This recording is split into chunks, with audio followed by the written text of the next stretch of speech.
Hi everyone, this is Chris with EstimatingXPert. Today I want to do a short exercise on how to estimate cast-in-place concrete light pole bases. It's an exercise that my operations manager did with me when I moved from the field into the estimating role, and I think it's a little bit of experience that a lot of people don't get to have unless they're in that setting. So I thought it would be cool to share what I know about it. We'll discuss the overall process, the equipment needed, and the material and labor associated with each component. I actually made a quick spreadsheet too that you can download and play around with that I included in the link description. So that might help you, it might not. So some electrical contractors, they like to include pole bases and some don't. Everybody has their reasons why. Some people know how to do it, they just don't want to, or they don't have time. And then some people, maybe they don't know how. For the ones that don't do it, they know typically when you place the order for the fixtures, the vendor's going to send the anchor bolts and hardware out early, and then you can give those to the general contractor or perhaps the site contractor. And then when they build the form, they'll set the anchor bolts based on the drawings. Electrical contractor is going to want to check that usually before they pour to make sure the orientation is right and the anchor bolts are secure and straight.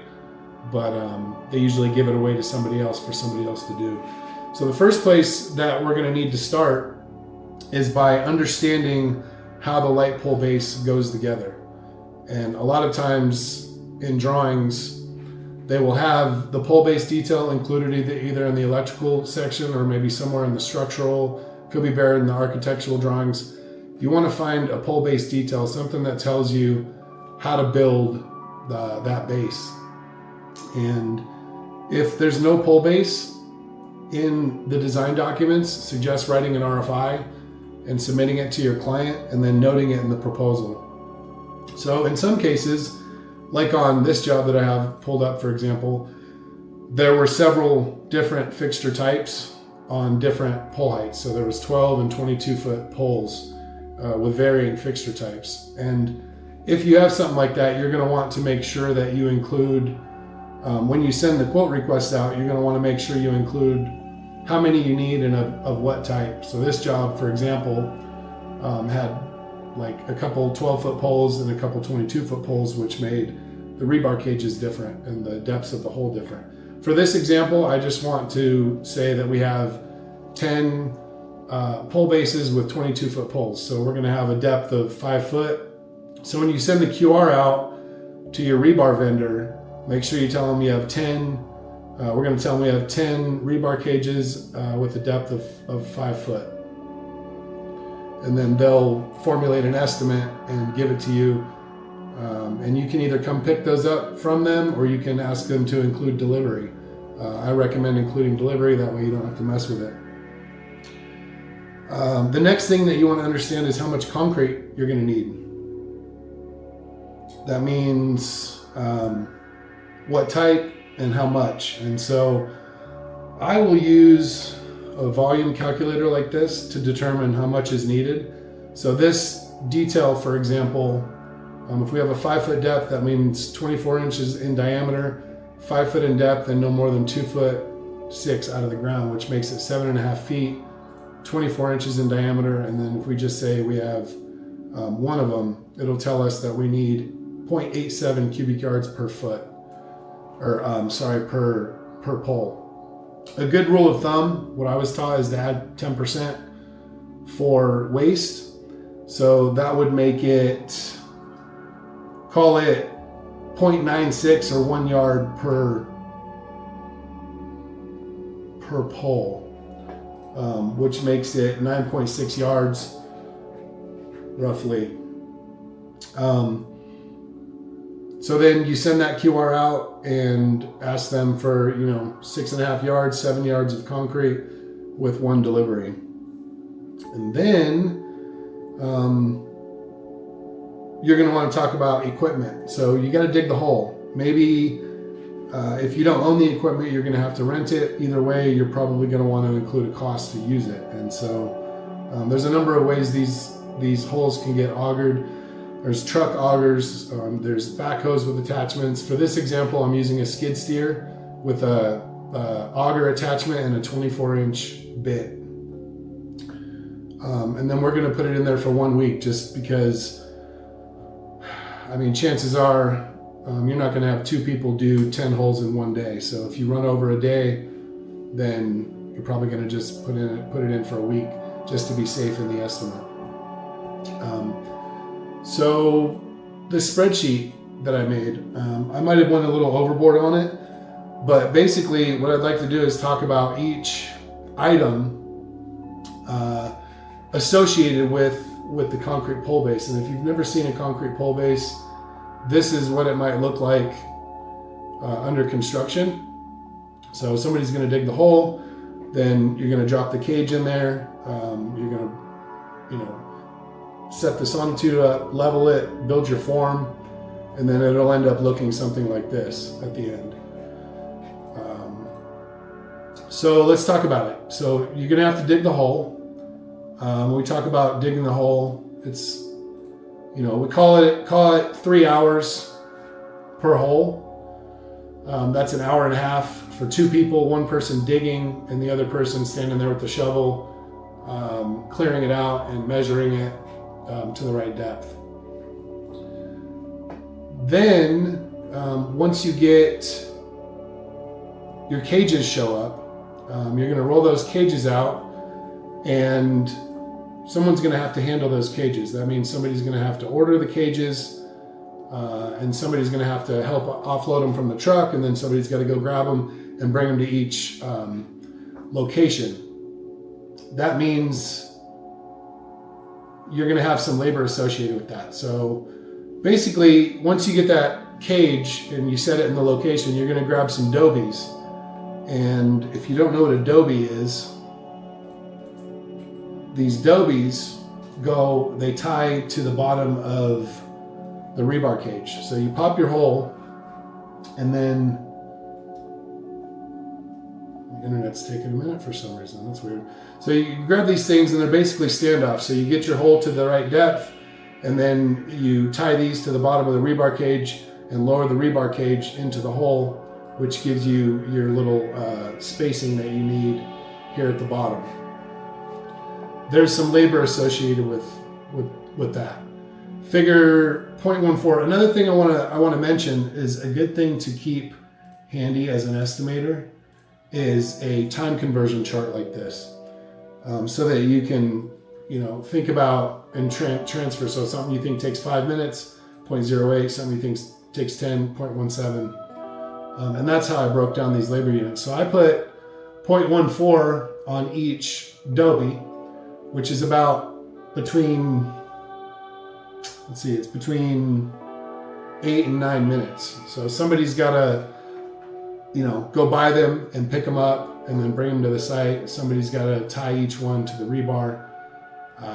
And you figure that takes X amount of time each, and then you have a cost of about 85 cents.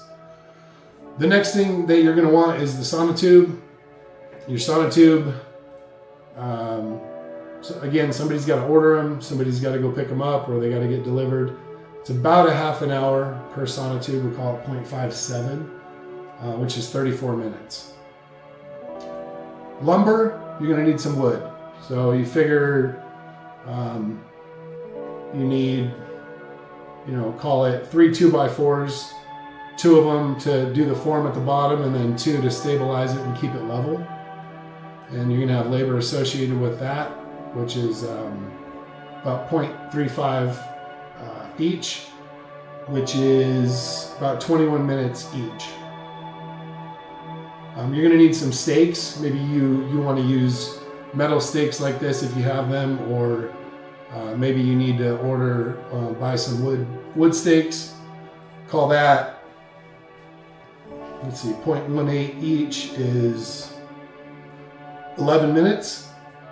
I figure again, somebody's got to go buy them, pick them up, bring them to the job site, hammer them in. Then you've got screws and tie wire, fender washers. So you got some wood screws to secure the wood stakes to the form. You've got some steel anchor bolts, which the cost is going to be included with the light pole. So you don't really need to worry about the cost if you're just talking about building the pole or building the pole base. The washers, the lock washers, the nuts, that's all going to come with the pole hardware, but you do have labor associated with that. Then some people, they might do it with plywood, or other people might do it with other things.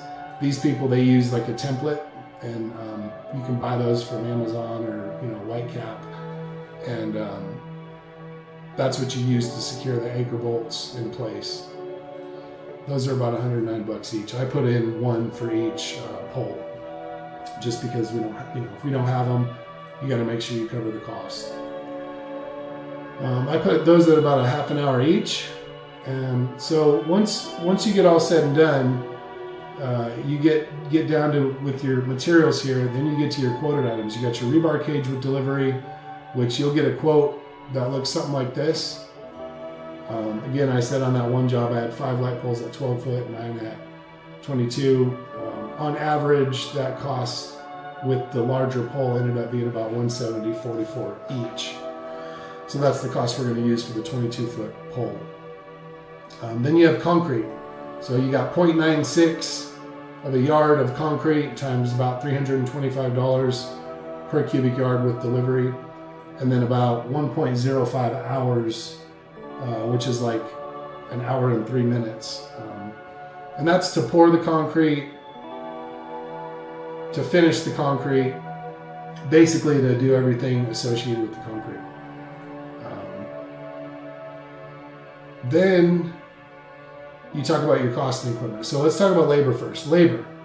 Total labor for one pole is 10.778 hours. If you go down here, you can look. Total labor hours, 108 for 10 poles is 108 hours, or 10.78, about 11 hours per pole. So, 10.78 divided by 2, about 5.5 hours for 2 people to do one. Then you have your equipment. So unless you're going to do them all in one day, you're probably going to need them. You're probably going to need your equipment for longer than that. And everybody knows if you're renting equipment, then if you go over a day, you might as well just get it for a week. So you put it in for a week in the estimate just to be safe. You can get it done in one day, great. But we're going to say we need the concrete vibrator, the skid steer with the attachment, and then the bit for a week. Plus you're going to have the service charge and then the delivery and pickup, which is like $400 or $500 on average. Then you've got fuel you want to put in. Figure maybe 3 days, I don't know, $4.25 a gallon, a couple bucks in fuel, which gives you your total material cost of about $36,000, your total labor cost of $4,000, and then total cost $41,000. So it depends on your labor rate, right? And I put some stuff in here for labor rate, overhead, and markup. I complicated it a little bit, but if you just say there's zero markup and you're $45 an hour, nobody's going to do zero markup, right? So call it 10% and 10%. Your total overhead is going to be about $4,000. Your total markup is about $4,500. Grand total would be $50,191, or about $5,000 per pole to pour these. So let's see. I think what else I can show on here. Yeah, so basically that exercise is something that I did when I first got into the office as an estimator, just to understand the process, because it was years into my career before I was able to have the opportunity to actually form and pour a concrete pole base physically. And then when I moved into the office, I understood the process and was able to apply that logic for pricing them out on estimates. So it's just a good exercise to go through to understand about what it takes to build one of these pole bases. And then an easy way to kind of put it into perspective of like, okay, you know, can 2 people do this in 5 hours, 1 pole? And then it gives you an idea of, you know, how long it's going to take, how to schedule it, and stuff like that. This is typically what we came up with, about 10 to 12 hours per pole. It's a good rule of thumb. And then your material obviously is going to vary based on where you're at. So the spreadsheet I gave you, you can adjust the cost, you can adjust the labor if you like, adjust your rebar cage costs, your concrete with delivery, and then your equipment. So feel free to tweak it if you want to mess with it. Also feel free to share your feedback and experience in the comments. I'm not great at doing this YouTube stuff, but I want to do more because I feel like I can share a lot of the stuff that I do. Also, if you like this video, please subscribe and I'll make more. Okay, thanks. Bye everyone.